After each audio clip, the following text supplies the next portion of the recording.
Баршаңызға сәлем, менің каналыма қош келдіңіздер. Бүгін мен сіздерге нан пісірудің ерекше бір тәсілімен бөлісетін боламын. Нанды қайнап тұрған суға пісіреміз. Иә, қайнап тұрған суға. Мені қараңыздаршы, қандай боп піседі. Жұп-жұмсақ, түсінің өзі қандай қанық.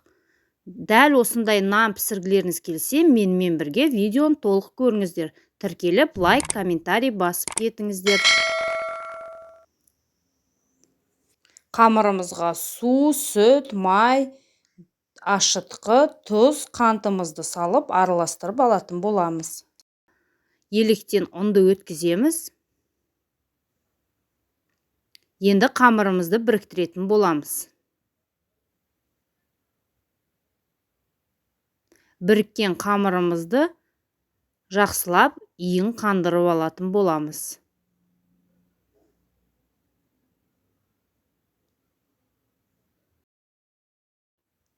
Қамырымызды жарты сағатқа көтерілуге қойып қоямыз. Көтерілген қамырымызды алып, міне осылай аламыз да 3 бөлікке бөлетін боламыз.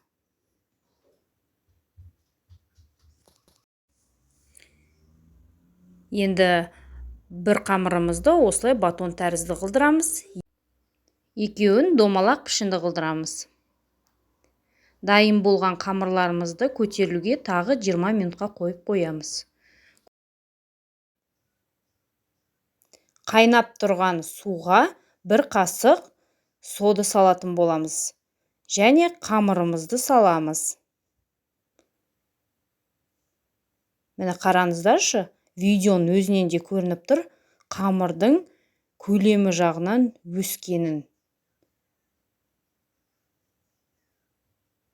Мен әр қамырды шамамен 2-3 минуттай ыстық суда қайнаттым. Міне қайнаған қамырымызды 180 градуста 25 минутқа пісіріп аламыз. Осымен біздің нанымыз пісті. Дәл мен сияқты жасап көріңіздер. Ас болсын.